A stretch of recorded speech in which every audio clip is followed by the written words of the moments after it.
Bismillahirrahmanirrahim. Assalamualaikum warahmatullahi wabarakatuh.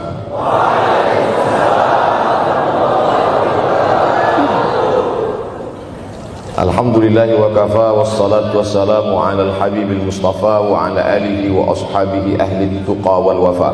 Subhanaka la ilma lana illa ma 'allamtana innaka antal alimul hakim. Rabbi shrah li sadri wa yassir li amri wahlul 'uqdatam min lisani yafqahu qawli. Yang sama-sama kita hormati bapak-bapak wakil rektor, tidak dapat saya sebutkan satu persatu, ketua takmir masjid, hadirin hadirat jamaah fardu subuh, bil khusus adik-adik mahasiswa mahasiswi, insyaallah kita semua dimuliakan Allah Subhanahu wa taala. Man shallas subha fi jama'atin, siapa yang salat subuh berjamaah, faka'annama shallal laila kullah, dapat pahala seperti salat sepanjang malam. Berarti kita sudah salat sepanjang malam, tapi tetap besok malam tahajud. Jangan karena sudah sholat subuh berjamaah lalu tidak lagi tahajud, apalagi yang memang tak pernah tahajud, dan ini dijadikan alasan besok kalau ada orang membangunkan dia, bangun sholat tahajud. Man shallas subha fi jama'atin faka'annama shallal laila kullah. Man shallas subha fi jama'atin, siapa yang salat subuh berjamaah, kana fi zimmatillah. Dalam hadis yang lain, siapa yang salat subuh berjamaah maka sampai petang sampai malam nanti dia akan mendapatkan zimmatillah, tanggungan. Makna tanggungan dipelihara, dijaga Allah zahir dan batin. Kalaupun dia mati hari itu, matinya dalam istiqamah dan husnul khatimah. Tapi dalam hadis ini cuma 3 Ustaz. Idza haddatsa kadzaba, bicara dusta, wa idza wa'ada akhlafa, kalau berjanji ingkar, wa idza tumina khana, kalau diberi amanah berkhianat.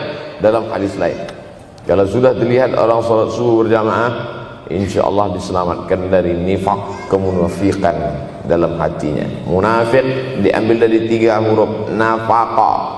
Nafaq, panal, terowongan, 2 pintu, ada pintu masuk, ada pintu keluar, punya 2 wajah, berbeda zahir, berbeda batin. Tapi salah satu tanda adalah pada sholat subuh. Mudah-mudahan Allah menyelamatkan kita dari sifat munafik. Makanya perempuan-perempuan kalau mau dapat suami yang selamat dari munafik, inilah dia pasukan sholat subuh ini. Selesaikan aja dulu 8 semester.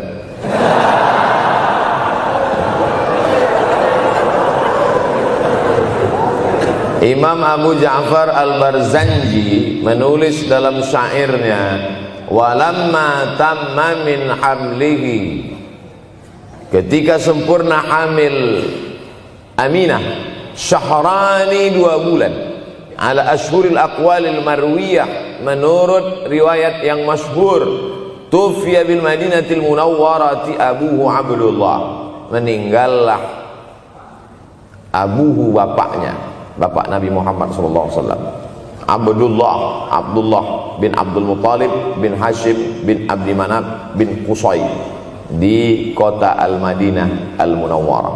Ketika itu usia Nabi 2 bulan dalam kandungan. Setelah itu Nabi SAW pun lahir, dibesarkan dalam peluk cium kasih sayang Aminah. Lalu kemudian pada usia lebih kurang 4 tahun dibawa lagi ziarah ke makam ayahnya. Dan dalam perjalanan pulang dari ziarah itu meninggal pula Aminah. Apa pelajaran yang ingin diambil dari kematian ayah dan ibu Nabi ini? Banyak analisa sesuai dengan ilmu orang masing-masing. Bagi psikolog yang katanya pengaruh akal manusia itu dipengaruhi 4, maka kata mereka manusia ini berpikir itu dipengaruhi oleh pertama ayah, yang kedua ibu, yang ketiga bacaan, yang keempat lingkungan. Maka Allah ingin membersihkan Nabi Muhammad sallallahu alaihi wasallam dari 4 ini. Apakah akal Nabi Muhammad itu dipengaruhi oleh ayahnya? Tidak, karena dia tidak sempat bertemu. Apakah Nabi Muhammad SAW itu akalnya dipengaruhi oleh ibunya? Tidak, karena 4 tahun sudah meninggal dunia. Apakah Nabi Muhammad SAW itu dipengaruhi oleh bacaannya? Tidak, karena Nabi tidak bisa membaca. Walladzi ba'atsa fil ummiyina rasulan minhum. Allah yang mengutus dia kepada umat yang ummi, la yaktub wa la yaqra, tak menulis dan tidak membaca. Minhum, dan dia bagian dari mereka, dia juga tidak bisa tulis baca. Apakah Nabi Muhammad SAW itu dipengaruhi oleh lingkungannya? Tidak, karena di lingkungannya zina begitu bebas, tipu muslihat, dan dia tetap dengan jati dirinya bergelar Al-Amin, orang yang paling amanah menurut para psikolog. Tapi ada analisa lain. Mengapa ayahnya meninggal ketika dia berusia 2 bulan dalam kandungan, dan belum sempat pula dia mendapatkan kasih sayang seorang ibu? Di situ pula dia meninggal dunia, ibunya saat dia berusia 4 tahun. Maka salah satu analisanya adalah Allah ingin menjaga Nabi Muhammad SAW tidak sempat durhaka pada ayah dan ibunya, karena orang yang durhaka tak layak menjadi rasul utusan Allah Subhanahu wa ta'ala. Makanya sehebat-hebatnya bapak Nabi Ibrahim bernama Azar. Apa kata Azar? Wa idh qala Ibrahimu li abihi Azara. Ingatlah ketika Ibrahim berkata kepada bapaknya Azar, atattakhidhu asnaman alihah. Mengapa engkau menjadikan berhala ini sebagai Tuhan, wahai bapakku Azar? Apa jawab Azar? La illam tantahi, kalau kau tidak berhenti menceramahi saya, la arjumannaka, aku lempar engkau pakai batu. Wahjurni maliya, tinggalkan aku untuk waktu yang sangat lama. Pergi sana, kata Azar. Apa jawab Nabi Ibrahim alaihissalam? Salamun alaika, selamat untukmu wahai ayahku Azar. Aku akan memohonkan astaghfirulaka rabbi, memohonkan ampun kepada Allah dosa-dosamu supaya diampunkan Allah. Innahu kana bi hafiyya, sesungguhnya Allah amat sangat sayang dan mengabulkan doa-doa. Nabi Ibrahim sempat bertemu dan tidak melawan. Tapi Nabi Muhammad SAW beda dengan Nabi Ibrahim. Allah buat Ibrahim tidak melawan, tapi ayahnya menjadi durhaka kepada anak. Sedangkan Nabi Muhammad SAW dua-dua dan dijaga Allah Subhanahu wa ta'ala. Nabi Muhammad dijaga sehingga tidak sempat durhaka kepada Abdullah dan Aminah, dan Allah pula menjaga Abdullah, menjaga Aminah, sehingga tidak sempat menyakiti manusia yang paling mulia, Nabi besar Muhammad sallallahu alaihi wasallam. Saya tidak memilah-milih nabi-nabi, karena kita memang tidak boleh la nufarriqu baina ahadim mir rusulih. Kita tidak boleh membeda-bedakan antara satu nabi dengan nabi yang lain. Lalu yang membedakan itu siapa? Allah Subhanahu wa ta'ala. Dari cara panggilnya saja berbeda. Kalau Nabi Adam dipanggil Allah, ya Adam uskun anta wa zawjukal jannah. Nabi Yahya dipanggil Allah, ya Yahya khudhil kitaba biquwwah. Nabi Isa dipanggil Allah, ya Isa inni istafaituka 'alan nas. Tapi Nabi Muhammad sallallahu alaihi wasallam, Allah tidak pernah manggil dia ya Muhammad. Allah panggil dia dengan dua sebutan. Pertama, ya ayyuhar rasulu balligh, wahai rasul. Dalam panggilannya yang lain, ya ayyuhan nabiyyu jahidil kuffar. Bukan kita yang membedakan, Allah yang membedakan cara panggilan untuk Muhammad sallallahu alaihi wasallam. Begitu juga dengan berdoa. Kalau Nabi Musa alaihissalam, dia yang berdoa, Rabbis shrahli sadri, lapangkan dadaku, wa yassirli amri, mudahkan urusanku. Tapi Nabi Muhammad tidak berdoa, Allah langsung memberi. Apa kata Allah? Alam nashrah laka sadrak. Apakah belum kulapangkan dadamu? Wa rafa'na laka dzikrak, kami angkat beban. Alladzi anqadha dhahrak, yang membebani pundakmu. Belum dia berdoa, sudah dikabulkan Allah, karena janji Allah kepada dia, wala saufa yu'tika rabbuka fatarda. Apapun yang kau mau, akan kuberi. Salah satu penyebab Allah memberi apa yang dimau sebelum meminta adalah kalau tidak pernah durhaka kepada orang tua. Oleh sebab itu judul yang diberikan kepada saya, Ustaz Abdul Somad, nanti tablik akbar di kampus Universitas Ahmad Dahlan, apa temanya? Biasanya saya diberikan tema untuk anak-anak muda meraih masa depan bebas narkoba dan pacaran. Apa temanya untuk anak-anak muda? Bagaimana pokoknya. Tapi di Universitas Ahmad Dahlan saya diberi tema. Apa temanya? Birrul walidain.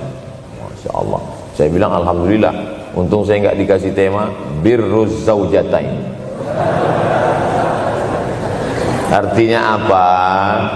Sehebat apapun prestasi akademikmu, kalau sampai tidak memuliakan orang tua, hampa di hadapan Allah Subhanahu wa ta'ala.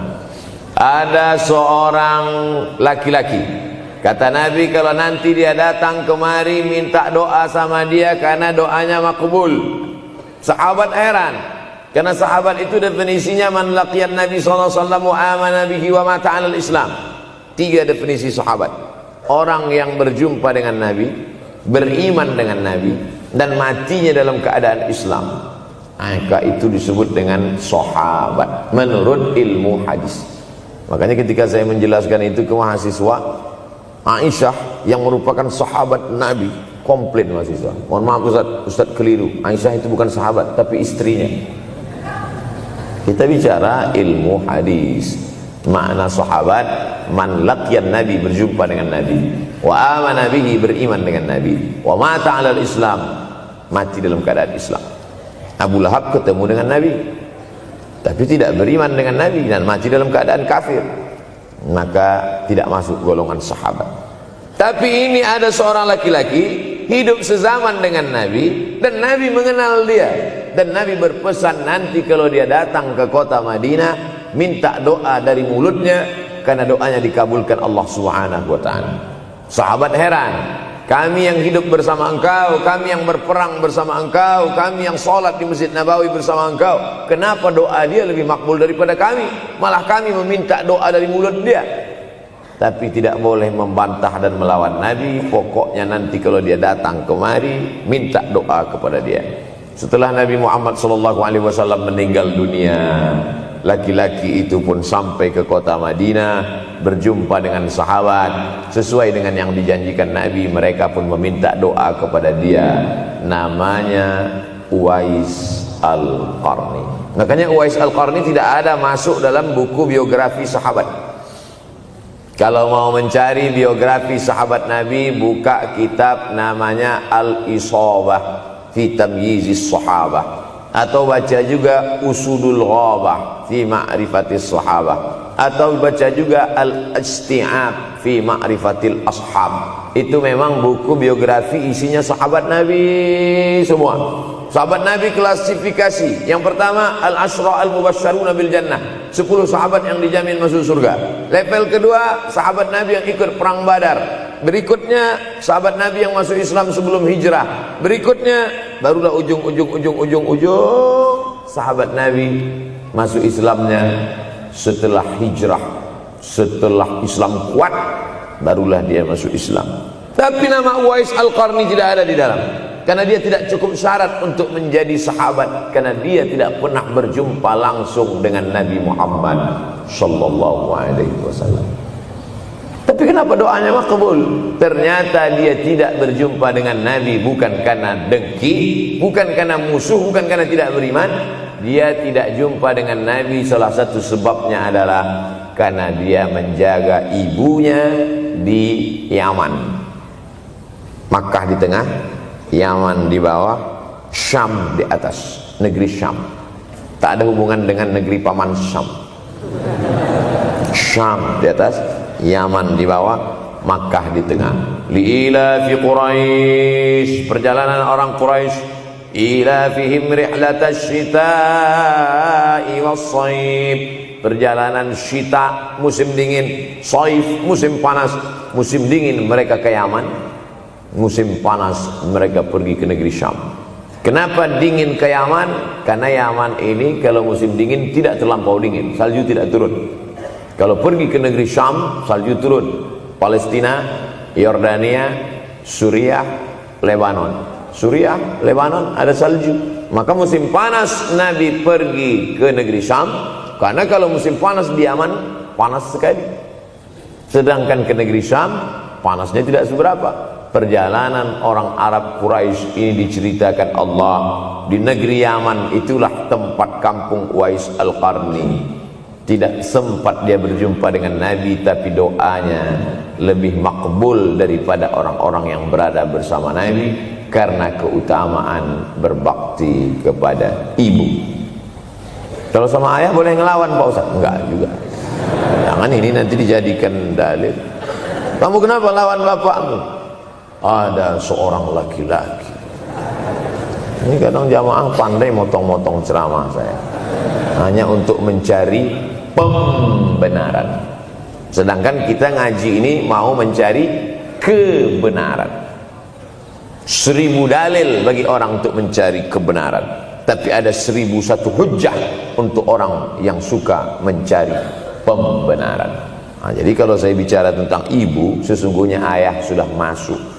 Karena tanpa ayah kita juga bukan apa-apa dan bukan siapa-siapa, walaupun jatah ayah sepertiga, sedangkan ibu lebih daripada itu. Man ahaqqun nas bi husni suhbati, siapa orang yang paling layak mendapatkan baktiku ya Rasulullah? Ummuka. Summa man, siapa lagi? Ummuka. Summa man, siapa lagi? Ummuka. Summa man, abuka. Itu yang menyusun itu Nabi SAW, bukan saya. Itu makanya ibumu, ibumu, ibumu, bapakmu. Kenapa Nabi 3 kali? Kenapa Nabi menyebut laki-laki 1 kali, perempuan 3 kali?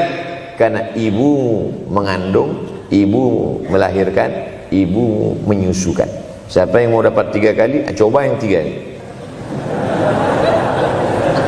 Mengandung, melahirkan, menyusukan. 3 ini belum bisa dilakukan oleh laki-laki dimanapun. Adapun merubah wajah sudah bisa. Makanya ada lady boy, wajah lady, betis boy. Tapi untuk mengandung tidak bisa. Ana Rahman, aku ini Rahman, kata Allah. Syaqaqtur rahim wa ja'altu lahu isman min ismi. Aku ciptakan satu makhluk di dalam perut perempuan, maaf, namanya rahim, dari namaku. Ini yang belum bisa dibuat dokter dimanapun di dunia ini, menciptakan rahim, belum bisa. Andai terpecah rekor ini, maka kebanggaan luar biasa bagi LGBT. Tidak bisa, sampai hari kiamat tidak akan bisa, janji Allah. Karena Allah mengatakan dalam hadis kursi, Ana Rahman ja'altu lahu isman min ismi. Maka ada satu makhluk dalam perut perempuan yang diciptakan, diambil dari Asmaul Husna. Sehebat-hebatnya laki-laki, dari ujung rambut sampai ujung kaki tidak ada di tubuhnya ini yang diambil dari Asmaul Husna, tak ada. Bahwa namanya dari Asmaul Husna ada, Abdus Somad. Tapi ada makhluk di badannya diambil dari Asmaul Husna, itu hanya ada pada perempuan. Oleh sebab itu perempuan luar biasa. Makanya kampus Universitas Ahmad Dahlan memuliakan perempuan. Mana perempuan? Di atas letaknya. Makanya saya tidak terlalu berani mendongak ke atas. Begitu hebatnya perempuan.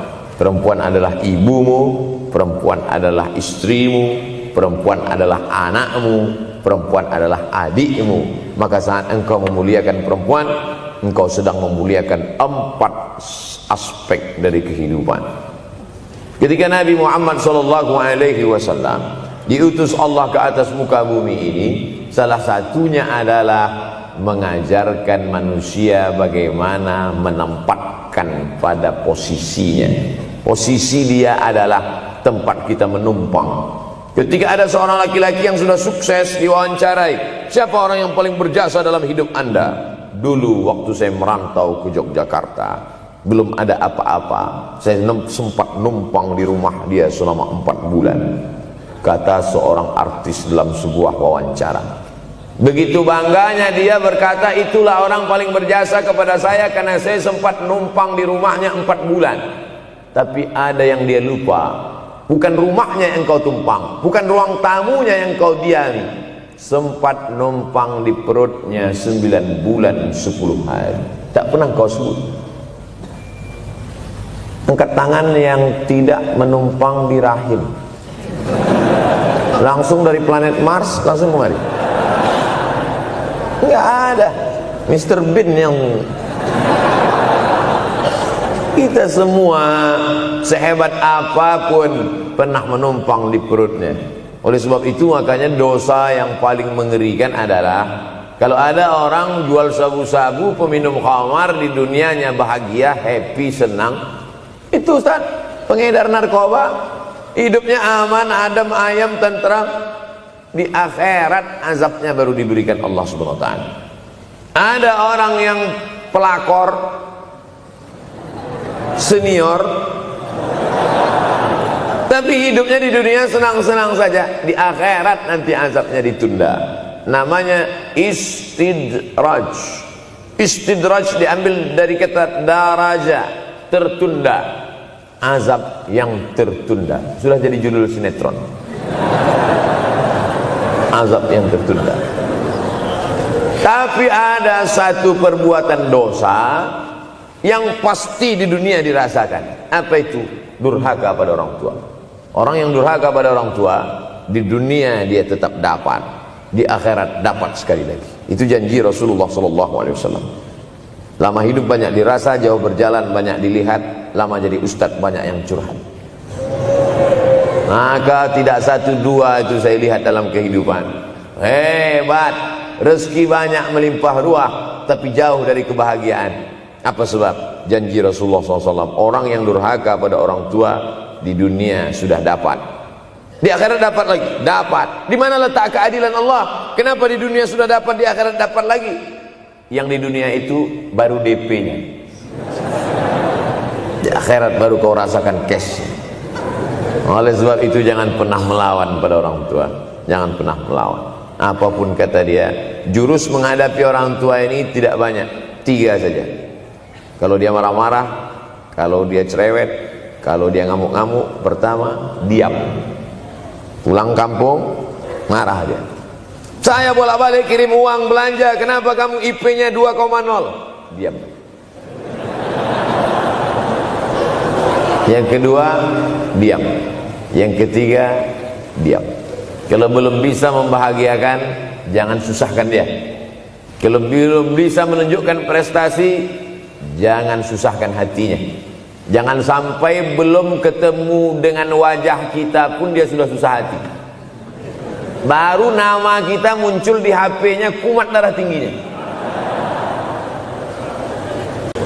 Bunyi handphone dia lihat nama kita di situ, langsung berubah detak jantung. Karena ternyata bukan nama kita di situ dia buat. Siapa? Troublemaker. Oleh sebab itu jangan susahkan orang tua. Saya tidak ujuk-ujuk langsung jadi ustadz. Saya sempat jadi mahasiswa terlama di dunia.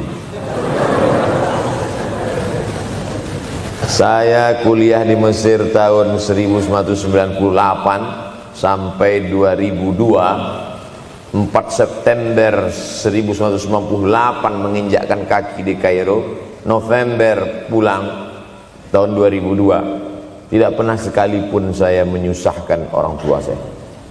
Tak pernah saya minta uang pada mereka. Sampai almarhumah emak saya bertanya, kau makan apa di sana? Makan nasi, saya bilang. Dari mana dapat uang? Beasiswa saya cukup, Mak. 162 pon. 50 untuk makan, 50 untuk rumah, tinggal 62. 20 dibagi lagi untuk ongkos, 20 untuk buku, 20 disimpan, mana tahu demam sakit gak ada uang. Sampai pulang. Sampai akhirnya dia kasih tanya, gimana caranya ngirim uang supaya nanti di akhirat kalau Allah bertanya, pernah nggak ngirim uang? Pernah. Ya, saya tak mau menyusahkan. Saya menganggap kalau nanti saya minta hatinya susah, Kalau nanti saya banyak minta, saya tak bisa balas, maka saya bukan berarti mengajak adik-adik tidak minta uang. Saya paham, tak semuanya dapat beasiswa. Artinya minta. Cuman kalau minta ya pulang nanti sampaikan ke orang tua, saya sudah dengar ceramah Ustaz Somad, maka saya tidak minta lagi, mah. Tidak.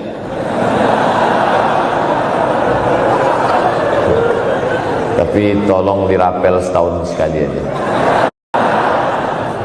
Kalau mau merasakan bagaimana sayang mereka, coba hilangkan sayangnya itu agak 1 bulan, 2 bulan, 3 bulan, itu baru terasa. Karena sifat manusia ini kalau sudah tidak ada baru terasa. Judul lagu Roma. Kalau dia masih ada di depan mata kita, masih dekat dengan kita, kita merasa dia biasa-biasa saja. Tapi kalau dia sudah tidak lagi ada, itu barulah. Oleh sebab itu coba kalau mau merasakan, kasih tahu dia, papa, mama, untuk biaya kuliah saya 1 semester ini tolong jangan kasih dulu. Saya mau jual koran dulu, saya mau kerja di Dorsmir dulu, saya mau kerja loper dulu, saya mau susah-susah dulu. Seketika saat kita tahu susahnya itu, tetes peluh keringat, air mata, di situ loh baru kita tahu, oh ternyata perjuangan mereka ini luar biasa. Saya tidak bicara ceramah saja, tapi dalam kehidupan saya pribadi dulu saya laksanakan, saya pernah buat, saya pernah kerjakan. Tapi tidak saya rencanakan itu saya harus begini, tidak. Memang bagian dari takdir hidup. Mungkin tidak minta uang itu karena jauh ke Mesir. Kalau seandainya dekat, sering juga minta. Nah, memang dikondisikan saya untuk terbang jauh ke Mesir, lalu kemudian setelah jauh itu tidak meminta, tapi kemudian setelah pulang berjumpa, sempat bersama orang tua. Bulan Maret 2019 kemarin baru meninggal dunia ketika saya sedang ceramah di Madura, Pulau Madura, diundang oleh sahabat saya, kakak kelas di Mesir dulu, Dr. Fauzi Tijani. Dan pagi itu rencananya mau ziarah ke makam Kiai Khalil di Pulau Madura. Begitu mau ziarah langsung dapat SMS segera pulang karena orang tua meninggal dunia. Akhirnya saya langsung ke airport Surabaya dan langsung pulang. Sebelum malam sudah tiba pemakaman. Artinya apa? Penyesalan panjang kenapa tidak mencium tangan orang tua, kenapa tidak. Karena saya pikir masih lama ya. Ini satu kekeliruan. Di mana-mana selalu saya sampaikan, jangan pernah berpikir usianya masih lama walaupun dia sehat. Karena sehat walafiat, tidak ada kurang satu apapun. Masih lama. Ternyata apa yang terjadi? Berangkat hari Sabtu, hari Ahad tausiah, hari Senin pagi, tanpa sebab, tanpa penyakit. Oleh sebab itu kalau masih hidup orang tuamu di rumah, pulang. Tapi jangan ini jadikan alasan. Besok nggak masuk kelas, kemana? Pulang semua.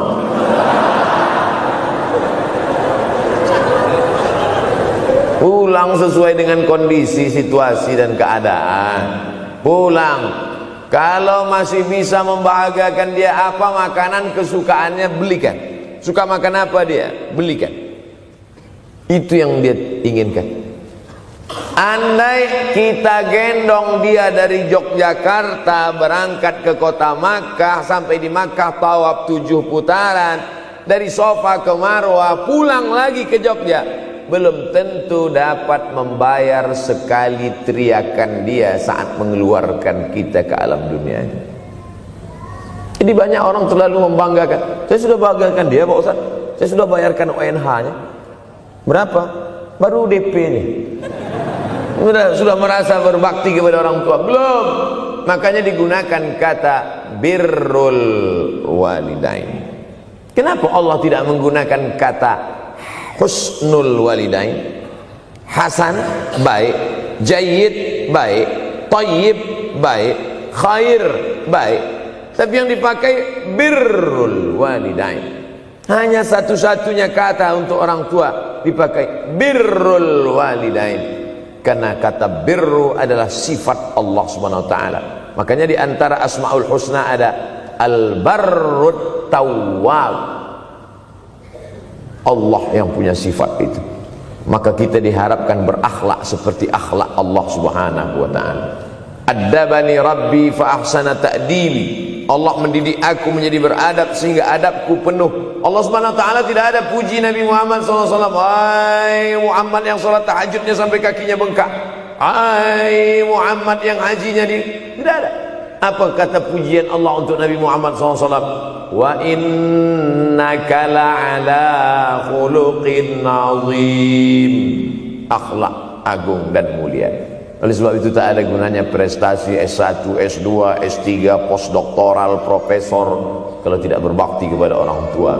Makanya orang tua itu levelnya langsung setelah Allah. Wa qadha rabbuka alla ta'budu illa iyyah, langsung wabil walidaini ihsana, ihsan.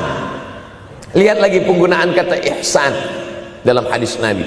Jibril alaihissalam datang, rambutnya tidak berdebu, bajunya sangat putih bersih, tapi tidak ada orang yang kenal.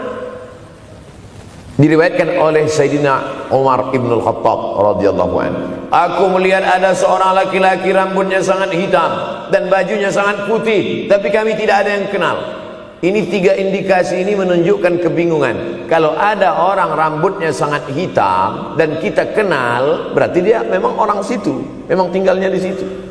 Tapi dia kalau orang perantau, rambutnya pasti berdebu karena tinggal di gurun pasir. Sekarang kan banyak tuh anak-anak muda yang rambutnya berdebu. Itu berarti orang jauh, bukan orang Jogja. Bajunya sangat putih, tapi kami tidak kenal. Kalau bajunya agak-agak kotor, berarti dia musafir. Pantas kalau kita tidak kenal. Tapi bajunya sangat putih, berarti dia memang orang situ. Tapi kami tidak kenal. Kata Umar bin Khattab, rambutnya sangat hitam, bajunya sangat putih, tapi kami tidak kenal. Dan dia duduk berhadapan dengan Nabi, lututnya dekat dengan lutut Nabi, tapi kami tidak kenal. Dia bertanya tentang iman, dia bertanya tentang Islam, dia bertanya tentang ihsan. Setelah selesai baru Nabi bertanya, Umar, ya, kamu tahu siapa tadi yang datang bertanya tentang iman, Islam dan ihsan itu? Tidak, Jibril yu'allimukum dinakum. Tadi yang datang itu adalah Jibril alaihissalam. Orang selevel Umar bin Khattab tidak kenal Jibril. Ada orang Indonesia baru ketemu Jibril.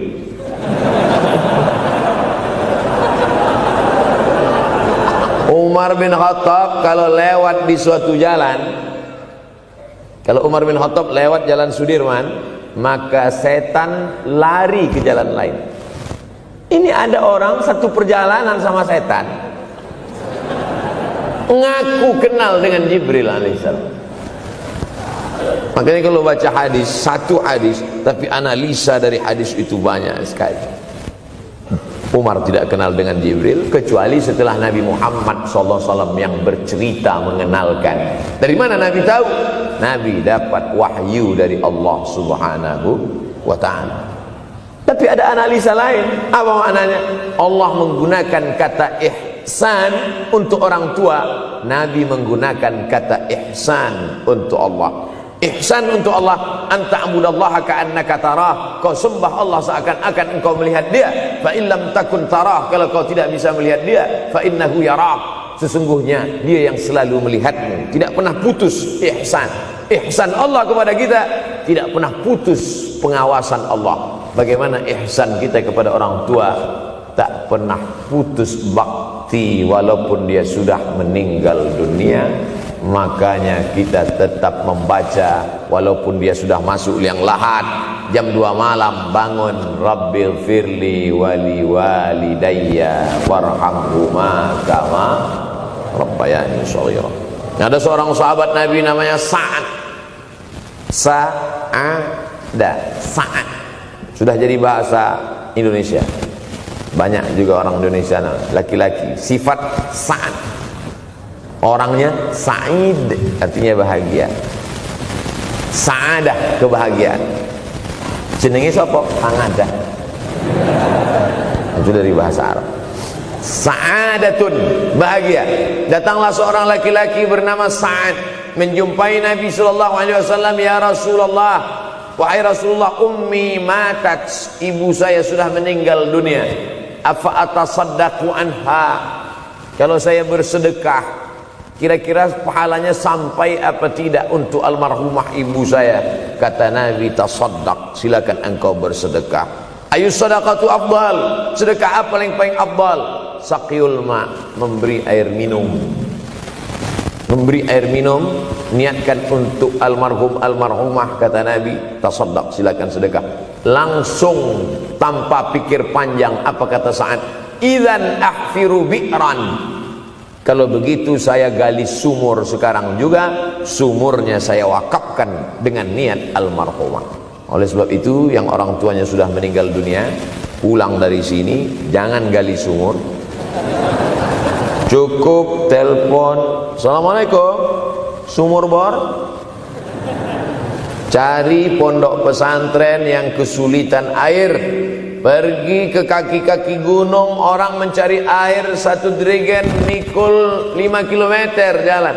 Di situ tempat minum lembu, kerbau, di situ juga mereka mengambil air. Cari, galikan, mengalir air sumur untuk mereka, mengalir pula sampai ke liang lahatnya. Itu bakti kita. Pulang dari sini, cari pondok pesantren, panti jompo, panti yatim. Assalamualaikum Bapak pimpinan yatim, saya lihat ini kamar mandinya sedikit, orang ngantri banyak, keran air tidak ada. Gimana ini? Berapa lagi yang perlu sumur bor di sini? Kami perlu kira-kira 5. Insya Allah. Bapak mau bantu? Enggak, nanya-nanya aja. Nih, ini akan menolong di hadapan Allah Subhanahu wa Ta'ala. Tapi kalau dia masih hidup, masih ada, senangkan hatinya. Pulang dari Universitas Ahmad Dahlan Yogyakarta dengan membawa selembar kertas. Apa itu? Transkrip nilai semester ini IP 4. Siapa yang tidak bangga? Bangga orang tua. Saya pulang dari Mesir, saya bawa ijazah LC. Satu lagi ijazah dari Maroko, MA. Ini mak, ijazah LC MA. Ketika lihat dia nampaknya tak bahagia, karena dia dulu waktu saya kecil nyuruh saya, kamu mesti doktorandus. Itulah cita-cita ya dia yang tidak sampai. Saya mesti doktorandus. Di mana mau mencari titel doktorandus kan? LCMA. Saya bilang, mak, ini LCMA ini lebih hebat dari doktorandus. Artinya apa? Bahwa menyenangkan hati orang tua itu ketika hati dia terbuka, bahagia, disitulah pintu-pintu rezeki itu terbuka. Turun barokah-barokah itu. Buah kalau matang itu dijolok, jatuh. Dan menjatuhkan rahmat Allah itu, membuka pintu-pintu langit, mengetuk pintu-pintu rahmat dan ridha Allah dengan ridha orang tua. Makanya kata Nabi, ridha Allah fi ridhal walidain. Kalau Allah ridha, maka semua yang kau mau dia berikan. Orang kalau sudah ridha itu artinya senang. Orang kalau sudah senang, semua dia kasih. Apa yang ada di tangannya, itu dia berikan. Tadi malam sampai di hotel, datang seorang jamaah, buka cincinnya. Cincin paling dia sayang, dia kasih ke saya. Laki-laki. Nah nih Ustaz Somad, ambil. Duduk saya tadi, duduk, datang anak muda, dia lihat saya tak pakai sorban, dikasihnya sorban. Cuman akadnya belum jelas apa ngasih atau pinjam, Allah. Orang kalau sudah senang hatinya, semua dia kasih. Begitulah orang kalau sudah dapat ridha Allah Subhanahu wa Ta'ala. Kita baru berharap dapat ridha Allah. Makanya habis salat subuh selalu diajarkan, raditu billahi rabba, aku ridha engkau sebagai Rabbku ya Allah. Apakah Allah ridha terhadap kita? STJ, status tak jelas. Cara mendapatkan ridha Allah, pancing dengan ridha orang tua, senangkan hatinya, terbuka pintu rezeki. Makanya sulit hidup kita, sempit. Dari kerut kening kita udah kelihatan. Kenapa? Karena tidak ada ridha Allah akibat tidak pernah menyenangkan hati orang tua. Senangkan orang tuamu, jadikan dia seperti raja, maka rezekimu akan melimpah seperti rezeki raja-raja. Bukan hadis Nabi, dapat saya dari grup WhatsApp. Senangkan saja hatinya, apa yang dia mau beri, tapi dengan cara yang halal. Nah, ini harus dalam kurung syarat dan ketentuan berlaku. Jangan gara-gara ceramah ini nanti pulang kalian ke rumah, papa, mama, ini ada mobil, ini ada rumah, ini berangkat pergi haji. Wow, orang tua senang, 2 bulan masuk KPK. Innallaha tayyibun, Allah maha suci, la yaqbalu illa tayyiban. Allah tidak menerima kecuali yang suci-suci saja. Wa anfiqu, berinfaklah. Wa anfiqu, bersedekahlah. Wa anfiqu, berwakaflah. Wa anfiqu, berzakatlah. Min thayyibat, yang baik-baik. Yang tidak baik tidak diterima Allah Subhanahu wa taala. Kamu lagi ngapain? Nyuci. Lagi ngapain? Nyuci. Pakai air apa? Air kencing. Begitu kata Syekh Abdul Wahab Asy-Sya'rani dalam kitabnya Tanbihul Mughtarrin. Tanbih, peringatan. Mughtarrin, pada orang yang tertipu, menyangka sedang berbuat baik padahal sebenarnya tidak baik. Itu yang disindir Allah dalam Al-Quran. Wa yahsabuna annahum yuhsinuna sun'a. Mereka menyangka sedang berbuat baik. Ini juga tidak betul. Niatnya sudah baik, membahagiakan orang tua, tapi caranya tak betul. Mama, papa, alhamdulillah kuliah saya sudah selesai, ini skripsi saya.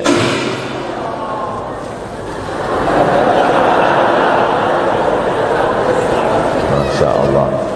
Bayangkan kalau kiamat tiba-tiba terjadi. Begitulah agaknya terkejutnya kita. Kiamat terjadi tapi belum sempat berbakti kepada orang tua. Dosa belum sempat meminta maaf. Silap dan salah berapa kali kita kencing di kainnya yang bersih. Berapa kali dia tidak jadi tahajud gara-gara kita menangis dari Isya sampai subuh. Pakai pengawet nangisnya. Tapi kita tak pernah sadar itu. Kita menganggap kita di dunia ini dibesarkan angin. Kita menganggap kita ini bangsawan, bangsa yang hidup di awan. Berapa kali dia tidak jadi sholat duha gara-gara kita kencing. Berapa kali nasi yang sudah mau disuap masuk ke mulutnya tak jadi. Bahkan dia tidak makan sama sekali. Dan berapa kali makanan dia belikan hanya untuk susu, hanya untuk menyenangkan kita. Pernah kita balas. Dan dia tidak pernah minta balas itu. Oleh sebab itu, siapa yang mengingatkan? Abdul Somad diberikan judul berat ini. Judul yang paling berat ceramah tentang orang tua, tentang ibu, tentang ayah. Jarang saya mau menerima judul-judul pengajian. Ini pun dikasih tahu setelah sampai di sini. Maka saya belok-belokkan dikit. Air mata udah mau menetes, belokkan. Nanti kalau saya nangis di sini, siapa yang ceramah kalau saya nangis? Oleh sebab itu maka yang orang tuanya masih ada, beruntung dan bertua, bawakan dia rumah makan. Ada sahabat saya namanya Ustadz Lukman di Pontianak. Pontianak, bukan kuntilanak. Mereka punya program namanya Bawa Ibu ke Rumah Makan. Keren nama programnya. Bawa orang tua ke rumah makan. Nanti hari libur adik-adik, anak-anakku sekalian, libur bawa ayah, bawa ibu ke rumah makan. Ketika Ustadz Lukman cerita itu ke saya, Ustadz Somad, kita punya program baru nih. Apa nama programnya Ustadz? Bawa ibu ke rumah makan. Alhamdulillah Ustadz Lukman, seluruh rumah makan di Pekanbaru tempat tinggal saya itu, semua sudah saya bawa. Emak almarhumah saya bawa sup tunjang, saya bawa rendang, saya bawa goreng ayam, saya bawa goreng puyuh, saya bawa. Cuman ada rumah makan ular sawah itu yang tak saya bawa singgah. Lain dari itu sudah saya bawa. Tak ada penyesalan dalam hati. senangkan hatinya. Apa pakaian yang dia suka? Orang tua itu tidak minta yang besar, asal ada sih. Pulang dari Yogyakarta sampai ke rumah, ini tadi ada nampak sedikit tanda terkenang, kalau banyak makan sendiri. Ketika dia senang melihat itu, bahagia hatinya, nampak senyum di tepi bibirnya, pada saat itulah rahmat Allah terbuka, pada saat itulah ridha Allah datang. Mengapa sulit mencari pekerjaan? Mengapa payah mencari penghidupan? Salah satu yang mempersempit ridha Allah itu adalah karena tidak berbakti kepada orang tua. Oleh sebab itu maka judul tema yang diberikan birrul walidain, berbakti kepada orang tua, bahagiakan. Ini ada juga ini anak-anak yang sudah sukses ini, papa, mama sudah meninggal, papa jangan risau, silakan terbang ke Yogyakarta, ada adik di sana, silakan terbang ke Surabaya, ada kakak di sana, silakan terbang ke Kuala Lumpur, ada keluarga di sana, jangan hiraukan. Kata bapaknya, kalian terbang saja kalian pikirkan, kemana aku hinggap tak kalian pikirkan. Ada sebagian orang ketika ibunya meninggal dunia, marah dia, mengamuk dia anggap kebahagiaan itu sudah hilang, padahal membahagiakan orang tua dua-dua adalah tanggung jawab kita. Kalau dua-duanya sudah tidak ada Pak Ustadz, masih ada keluarga, al-khalah bimasabatil saudara ibu, kakak ibu, adik ibu, sama seperti ibu, sambung lagi silaturahim, buat dia senang, buat dia bahagia. Man ahabba yubsatalahu fi rizqihi, siapa yang mau lapang rezekinya, wa yunsa'alahu fi asarihi, dipanjangkan umurnya, falyasil rahimahu, hendaklah dia menyambung tali silaturahim. Saya ceramah di satu kota, sampai di kota itu saya melihat rumah besar, megah, mewah, seperti istana. Cuman saya segan mau nanya, nggak mungkin saya tanya, Pak, ini hasil dari apa? Saya tengok, saya ngangguk. Kawan-kawan saya yang ikut di situ seperti ngelihat kucing semuanya. Mantap. Setelah duduk, makan, habis makan, minum, habis itu Sohibul Bait yang punya rumah pun cerita, Ustadz Abdul Somad, iya Pak, dulu ini hanya bambu-bambu yang dikasih daun, yang dikasih terpal. Tempat apa Pak? Tempat ibu saya buat pengajian. Setiap tahun dibuat begitu, pasang tiang-tiang kayu, pasang terpal, daun-daun, pengajian ramai. Sampai akhirnya saya berkata, Bu, pengajian kita hentikan saja, stop, saya tidak sanggup lagi pasang tenda, pasang terpal ini. Tapi akhirnya apa kata ibu saya, nanti setelah saya tidak ada, pengajian ini terus kamu buat. Allah bukakan pintu rezeki Ustaz Somad. Inilah yang terjadi sekarang. Saya belikan orang tua saya itu rantai, saya belikan gelang, saya belikan cincin. Bulan depan saya datang, sudah nggak ada lagi. Mana gelangnya Mak? Nggak ada. Mana rantainya Mak?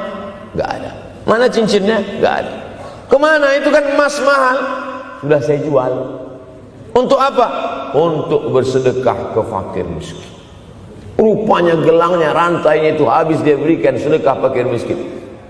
Tobatkah si bapak untuk berbakti? Tidak. Bulan depan dia belikan lagi, sampai akhirnya diberikan Allah balasan melimpah ruah. Ternyata ini rahasia dari keberhasilan hidup, karena menyenangkan hati orang tua. Saya tak sebut nama, saya tak sebut lokasi, tapi yang mau berkunjung nanti saya kasih lokasi tepatnya. Saya kasihkan nanti alamat dari Google, saya kasih, supaya melihat secara nyata.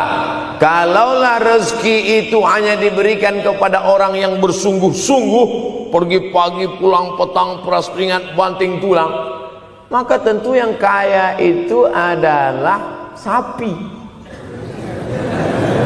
yang membajak dari pagi sampai sore. Kalaulah kekayaan, keberhasilan itu diberikan yang paling pandai memanjat, maka tentu yang kaya itu monyet. Tapi Allah berikan kepada siapa yang dia ridhai. Dan penyebab ridha Allah itu adalah karena orang tua yang senang hatinya. Yang sempat durhaka, tidak sempat minta maaf, meninggal dunia dia sudah, apa boleh buat? Kau sudah booking seat di neraka. Yang sudah sempat durhaka, tidak sempat minta maaf, meninggal dunia gara-gara dia pecandu narkoba, pemabuk, pezina, mati. Orang tua dalam keadaan susah. Berapa kali saya ketemu ibu-ibu selesai pengajian, pergi saya ke tempat parkir, ibu tua 70 tahun menangis. Ibu nangis kenapa bu? Anak saya Pak Ustadz. Kenapa dia? Disuruhnya saya jual tanah. Mama jual tanah. Untuk apa mama megang tanah? Udah tua aja pun jual. Mestinya anak itu yang menyenangkan hatinya di hari tuanya, bukan malah menyuruh jual tanahnya. Jual tanah supaya dia bisa bangun rumah, jual tanah supaya dia bisa menyekolahkan anak-anaknya. Na'udzubillah. Sudahlah tidak membahagiakan, malah menyusahkan. Ustaz, anak saya nyuruh saya jual tanah saya supaya dia senang, supaya dia dapat duit. Gimana nih Pak Ustaz? Mungkin si ibu berharap saya menjawab, ibu sabar aja ya bu, sabar ya. Ibu salah tanya bu. Kalau mau sabar cari ustadz lain, ada spesialis sabar, bukan saya. Begitu dia kasih tahu, anak saya maksa saya jual tanah saya, Pak Ustadz gimana? Mana alamat rumah anaknya? Mana? Mana? Saya mau datang. Mana? Anak durhaka, neraka jahanam tempat kau. Takut nanti anak saya malah marah sama saya, Pak Ustadz. Saya kasihan. Mudah-mudahan Allah berikan kekuatan pada ibu. Tapi cerita ini bukan satu dua contoh kasus. Ternyata zaman sanggup memperkarakan pengadilan hanya karena sebatang pohon kayu. Atau cuma saya yang dapat berita aja? Adik-adik ada juga dapat kiriman itu? Sanggup memperkarakan sebatang pohon kayu. Padahal kalau kau jual semua kebunmu itu, belum tentu dapat menebus. Datang seorang laki-laki mengadu kepada Nabi Muhammad SAW. Ya Rasulullah, ini bapak saya ini kurang ajar sekali. Bapaknya kurang ajar? Ambilnya harta saya ya Rasulullah. Gimana ini ya Rasulullah? Apa kata Rasulullah SAW? Anta wa maluka li abik. Anta sampai ke tempat kita jadi ente. Anta wa maluka, ente, harta ente, li abik, punya bapakmu. Jangankan hartamu yang di rumah itu, dirimu pun punya bapakmu. Nabi membela, seolah-olah Nabi berkata, apa yang diambil itu belum ada apa-apanya dibandingkan melepuh kulitnya untuk memberikan engkau sesuap makanan yang halalan thayyibah. Orang yang durhaka pada orang tuanya, insya Allah anaknya juga akan durhaka kepada dia. Oleh sebab itu maka jangan pernah durhaka. Kalau sempat durhaka lalu kemudian meninggal dunia dia Pak Ustaz, sudah meninggal pun tetap masih bisa berbakti. Pertama dengan doa, kedua dengan sodakoh. Kalau kebetulan rezeki banyak sodakoh. Kalau tidak ada rezeki melimpah, doa. Bangun malam, Rabbi firli wali walidayya warhamhuma kama Rabbi firli, ya Tuhanku ampunkan aku, wali walidayya, ibu dan ayahku, warhamhuma, sayangi mereka berdua, kama, sebagaimana rabbayani shaghira, sebagaimana mereka mendidik aku. Coba kita lihat susunan kalimatnya, seperti ada kekeliruan kalimat. Na'udzubillah, mana mungkin kalimat Allah keliru. Allah ingin menegur kita, sayangi mereka sebagaimana mereka mendidik aku. Mestinya kalimatnya kan tidak begitu, sayangi mereka sebagaimana mereka menyayangi aku. Tapi ternyata sayang belum tentu mendidik, tapi mendidik pasti sayang. Karena bunyi kalimatnya, sebagaimana mereka mendidik aku. Jadi banyak juga anak-anak ini tidak sayang karena salah didik. Disangka sayang itu dengan ngasih motor, disangka sayang itu dengan ngasih gadget, disangka sayang itu dengan ngasih transfer uang yang berlebihan. Belum tentu sayang. Dulu ada insinyur arsitek yang membangun salah satu rumah keluarga saya. Kuliahnya di Jogja. Cerita dia, dulu saya kuliah di Jogja, Ustaz Abdul Somad, insinyur. Terus teman kami sakit di kos-kosan. Kami bingung mau nelpon siapa. Akhirnya datang mobil mewah, parkir polisi, tentara, ramai. Barulah kami tahu rupanya dia anak menteri. Jadi sayang orang tua itu bukan mesti dibelikannya apartemen, dibelikannya mobil, belum tentu. Boleh jadi itu justru menjerumuskan anak. Diberikan apartemen, diberikan mobil mewah. Habis 2 bulan kena virus HIV AIDS. Tapi kalau dibuatnya kita jauh, saya yakin adik-adik kuliah di Universitas Ahmad Dahlan, ada yang dari timur Indonesia, ada yang dari Sumatera, lalu kemudian di tengah kesendirian, belum makan, uang kos belum bayar, transfer macet, datang setan berbisik, hei, sebetulnya kau anak yatim piatu yang dibuang. Bukan, orang tuamu bukan tidak sayang, dia hanya sedang ingin mendidik supaya engkau menjadi anak yang mandiri. Maka nanti kalau sedang duduk termenung gitu, tiba-tiba datang bisikan, pergilah cari jembatan, terjunlah. Maka saat itu katakan dalam hatimu, lawan, hei setan. Orang tuaku sayang kepadaku, dia hanya ingin supaya aku mandiri. Ada orang tua yang salah didik kepada anak-anak, sampai mengikat tali sepatu pun anak tidak pandai. Baru mau mengikat tali sepatu, sudah diikatkan. Baru mau makan, sudah disuapkan. Akhirnya anak tidak punya keberanian untuk hidup. Harta dia punya, uang dia punya, materi dia ada, satu yang dia tidak punya, tidak ada mental. Tapi anak-anak, adik-adik Universitas Ahmad Dahlan adalah orang yang punya keberanian untuk hidup. Betul? Yang di hadapan saya ini, siapa yang tidak punya keberanian hidup? Ini yang jam 5:30 masih belum hidup lagi. Ada ini tidak punya keberanian untuk hidup, hidupnya terlambat. Tapi mahasiswa Universitas Ahmad Dahlan punya keberanian untuk hidup. Bahkan mungkin dia lebih dulu hidup daripada saya. Lebih dulu bangun dia tadi. Alhamdulillahilladzi ahyana ba'da ma amatana wa ilaihin nusyur. Tengok jam. Oh, rupanya masih jam 1, tidur lagi. Saudara yang dimuliakan Allah Subhanahu wa taala. Maka my life, my adventure, hidup saya adalah petualangan saya. Ini yang mau kita harapkan, berani menghadapi tantangan. Ada orang yang menganggap hidup ini ya simple-simple aja lah Pak Ustaz. Tapi ada orang ingin hidup ini penuh dengan perjuangan. Sama seperti makanan, ada orang simple aja, nasi, kecap, telur rebus, udah cukup. Tapi ada orang mau ada goreng ayamnya, ada rendangnya, ada supnya, ada tom yamnya, ada lengkap semua. Begitu juga hidup ini. Ada orang yang simple aja, ambil goreng ikan, makan. Tapi ada satu lagi enggak, pergi naik mobil sampai ke tepi hutan, naik motor, habis itu nyewa speedboat sampai di tengah laut mancing, ujung-ujungnya ikan juga. Yang dia nikmati bukan ikannya, tapi yang dia nikmati adalah proses untuk mendapatkan ikannya. Faham? Itu enaknya ngomong sama mahasiswa. Coba kalau yang masyarakat biasa, kita udah capek cerita, selesai ada pertanyaan, Ustaz maksudnya tadi apa ya? Aduh, capek gitu. Saya terus terang kalau ceramah di depan mahasiswa ini bangkit semangat saya lagi.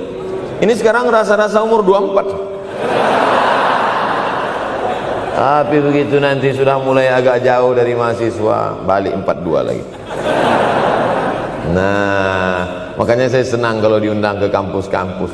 Saya kalau di Jogja diundang di kampus terus, walaupun nggak semua nerima.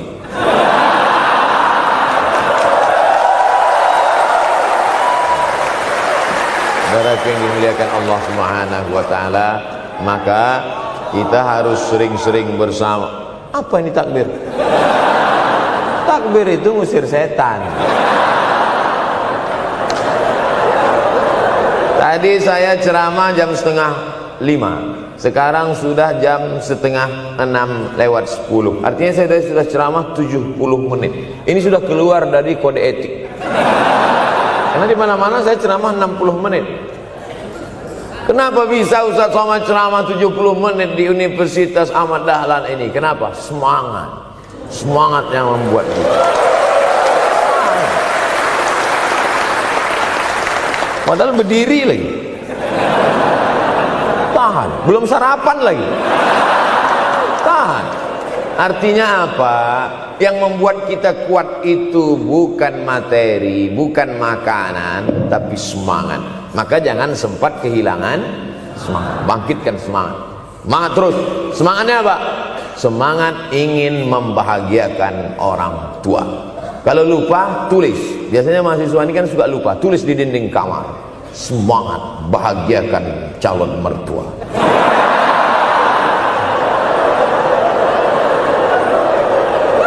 Nanti teman kos-kosan datang ngelihat, loh, kata Ustaz Somad kan orang tua, kenapa ente buat mertua?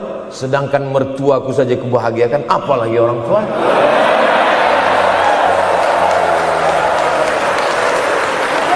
Begitu hebatnya. Cuman kadangnya kita hanya mendapat ini hanya di sinetron-sinetron saja.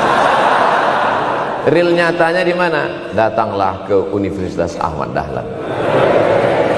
Jadi hidup ini harus ada target yang mau dicapai. Banyak orang targetnya nggak benar. Saya ingin menjadi orang yang punya kepribadian, Pak Ustadz. Rumah pribadi, mobil pribadi. Target bahagiakan orang tua. Gaji pertama kalau kerja nanti umroh. Oh, gitu. Ma, doakan. Nanti kalau aku kerja insya Allah gaji pertama nanti memberangkatkan umroh. Syukur-syukur nggak usah diomongkan dulu, kasih surprise. Senang. Mama, ayah, ini gaji pertama. Dia buka, tengok 700.000.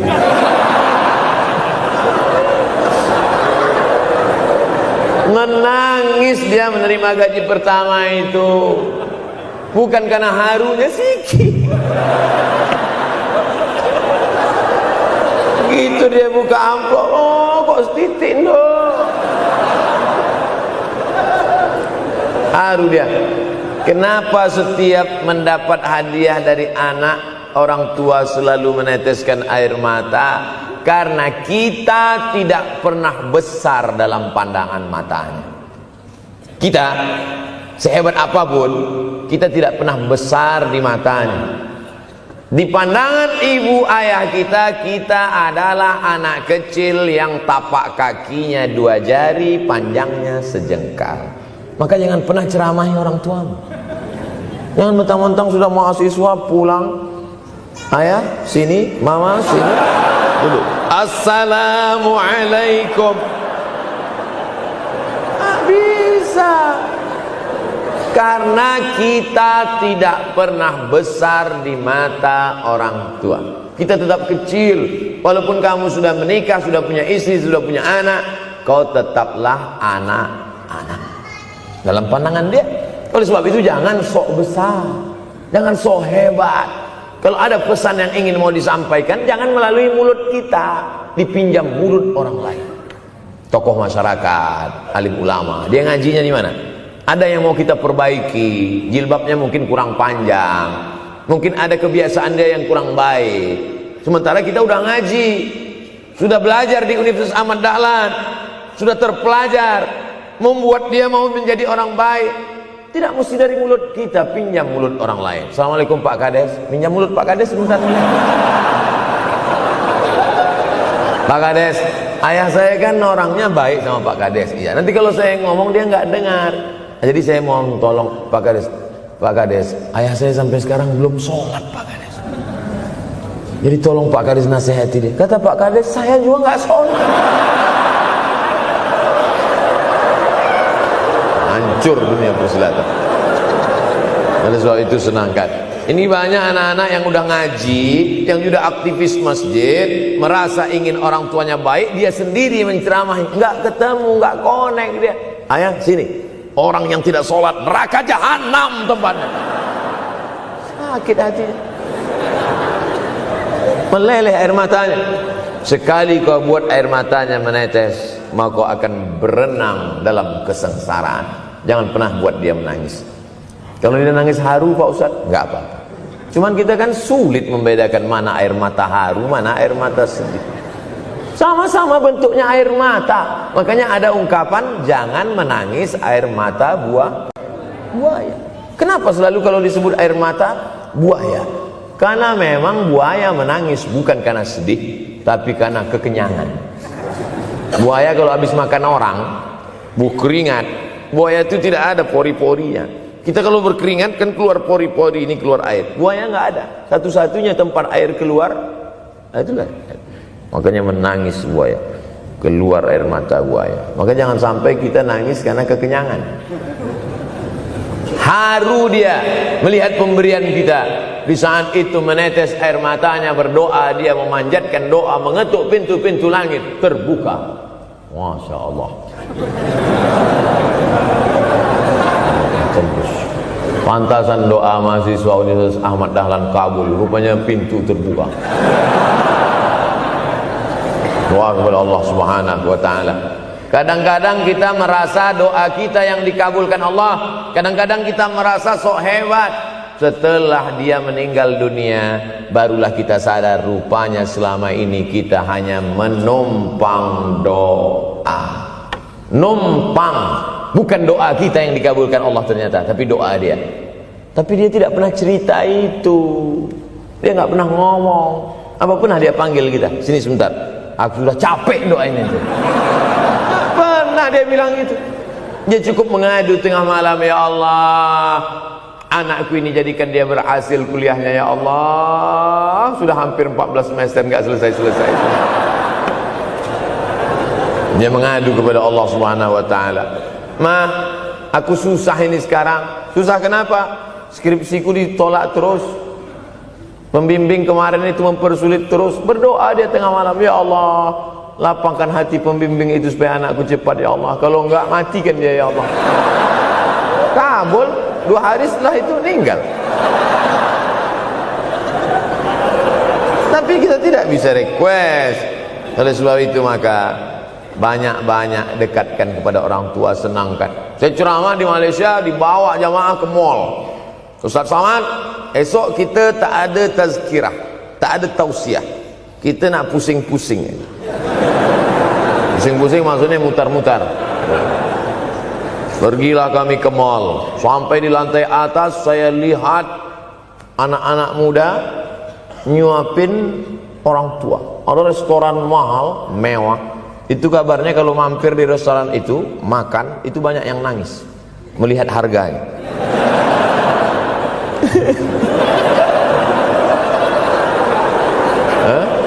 Ada saya lihat anak-anak muda yang ganteng-ganteng, perempuan yang cantik-cantik menyuap orang tua. Orang tua yang sudah tak berambut, sudah perempuan tak berambut lagi, rontok saking tuanya, kulit sudah keriput.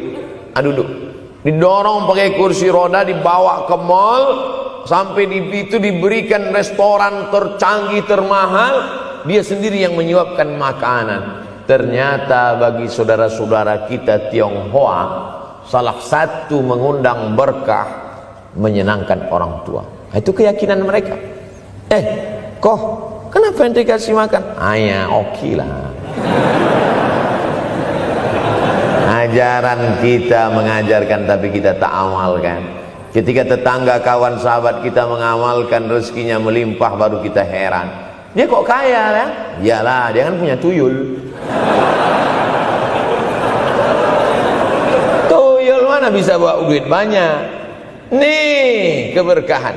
Oleh sebab itu, jangan cuma sekedar ngaji-ngaji aja. Pulang dari sini, kalau memang tinggal di Yogyakarta atau di luar nanti pas liburan, sisihkan uang, bawa dia ke mall, bawa dia ke restoran, senangkan hatinya, bawa dia jalan-jalan. Cuman tetap juga yang logis. Kalau dia udah tua, janganlah dikasih kacang goreng. Sesuaikanlah, agar-agar kasih. Ini nggak perlu dikunyah. Kiri kanan gol, kiri kanan gol. Tuhan bawa kasih kacang, menyiksa aja. Saudaraku yang dimuliakan Allah Subhanahu wa taala, kenikmatan yang terbesar adalah ketika orang tua masih ada bersama kita.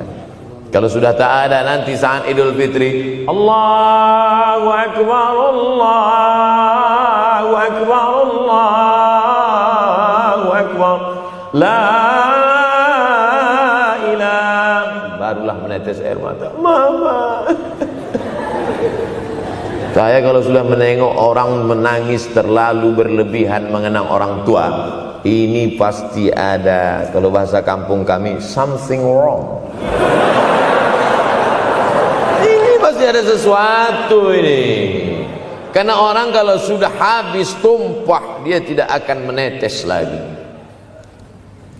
Tumpahkan kasih sayangmu itu sampai habis ludes, dia tidak akan menetes lagi. Tak ada penyesalan, karena semua sudah kita berikan. Kalaupun menangis hanya tetesan kasih sayang. Tapi kalau sampai mencakar dinding, mama, ini pasti. Saya kalau ada orang yang menyesal sampai mencakar dinding, mau saya antukkan aja kepala yang gede. Dulu waktu hidup kenapa enggak waktu? Sekarang udah mati baru kau menangis, kan? Senanda. Nah, tapi tentu sesuai kemampuan kita, karena kata Allah, la yukallifullahu nafsan illa usaha. Allah tidak membebani orang lebih dari semestinya. Ustaz ceramah sampai jam berapa ini? Sampai jam 6 insyaallah.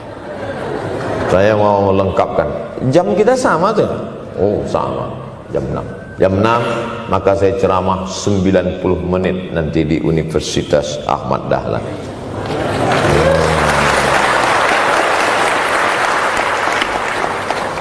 Berceramah di Universitas Ahmad Dahlan merupakan suatu kebanggaan bagi Abdul Somad. Kenapa begitu? Saya pengagum Kiai Haji Ahmad Dahlan, termasuk ulama yang saya kagumi. Lalu kemudian apa kekaguman di antara kekaguman Ustadz terhadap Kiai Haji Ahmad Dahlan? Beliau punya keberanian untuk melawan arus TBC, tahayul, bid'ah, cuerafat. Dia berani melawan itu. Dan akhirnya, dan beliau tidak membangun ketokohan. Tidak yang dibangkitkan itu Ahmad Dahlannya, tapi yang dibangkitkan itu metodenya. Yang dibangun itu relnya. Sehingga nanti kalau kereta apinya lapuk, tetap akan ada kereta api baru yang lewat di rel ini. Ini yang dibangun. Dan akhirnya sampai hari ini saya sedang berada di hadapan kereta api yang baru. Ada Thomas.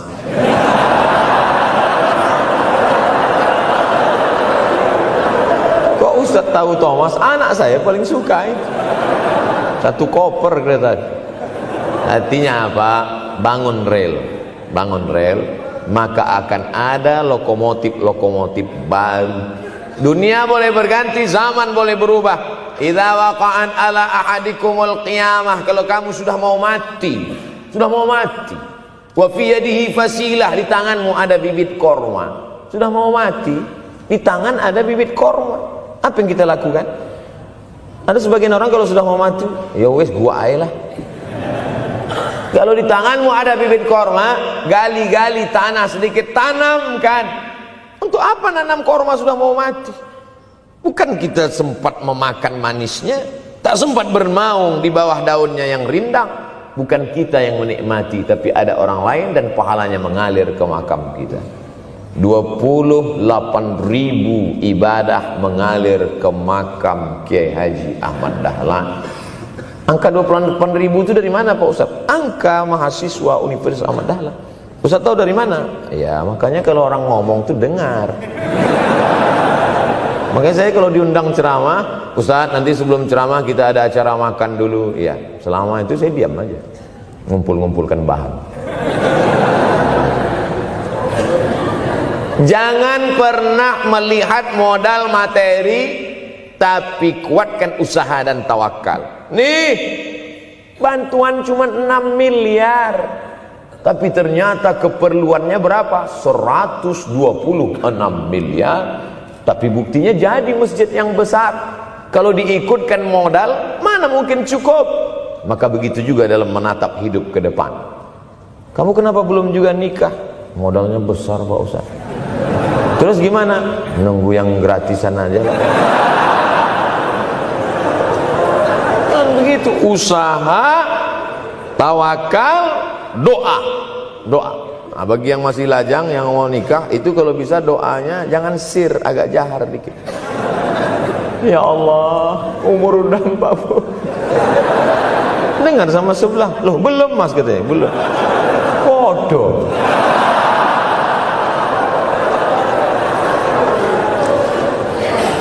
Kira-kira rezeki itu Allah yang ngatur atau kita yang ngatur? Allah. Makanya di antara Asmaul Husna Ar-Razzaq, yang maha memberi rezeki. Kalau Allah yang mengatur, mungkinkah Allah menyia-nyiakan kita? Tidak. Cicak di dinding, semua tahu, karena dari kecil kita memang sudah diajari lagu cicak. Cicak, cicak di dinding. Ada nggak pernah yang dinyanyikan lagu kadal? Ada. Kenapa mesti cicak? Coba tanya ibu kita yang dulu nyanyikan. Mama, kenapa cicak, Ma? Karena kalau buaya terlalu gede, nak. Kenapa cicak? Dia sedang mengajarkan kita bagaimana cicak dengan segenap kelemahannya. Cicak itu binatang yang lemah, hidupnya aja sungsang. Kita selalu berlawanan dengan cicak. Yang kata kita di atas, kata cicak di bawah. Tapi makanan cicak luar biasa. Apa makanan cicak? Helikopter, nyamuk.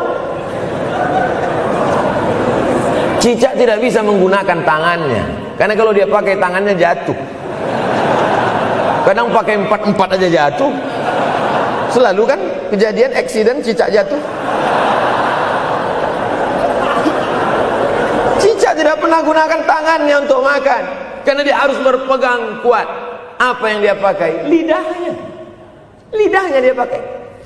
Nyamuk yang dia makan. Helikopter. Habis dimakan oleh cicak. Siapa yang paling hebat? Nyamuk. Makanannya darah. Nyamuk masih keluarga Dracula. Tapi Allah SWT mau mengajarkan jangan putus asa, gunakan potensimu, apapun yang terjadi gunakan. Ini sekarang banyak anak-anak muda nih kehilangan semangat. Kalau engkau kehilangan beras masih bisa hidup 3 bulan. Kalau engkau kehilangan air masih bisa hidup 3 hari. Tapi kalau kau kehilangan semangat, kau hanya hidup 3 detik. Tik, tik, tik, mati. Oleh sebab itu jangan sampai kehilangan semangat. Bahasa kitanya putus asa. Sampai dingin tuh lontong. Bukan karena ceramah terlalu lama, bukan. Sampai dingin itu sarapan pagi gara-gara mahasiswa. Ente kenapa? Galau Ustaz. SMS nggak dibalas, telepon nggak diangkat. La ilaha illallah Muhammad Rasulullah. Mahasiswa seganteng ini, sehebat ini, begitu cepat putus asa. Saya aja setua ini, sekurus ini masih banyak yang mau. Lihat tuh komen-komen di Instagram, baca tuh komen-komen di YouTube. Ustadz, jadikan aku yang kedua ya. Masa kalian anak-anak muda gagah perkasa, bangkitkan semangatmu, takbir. Banyak yang belum ketemu jodoh. Saudara yang dimuliakan.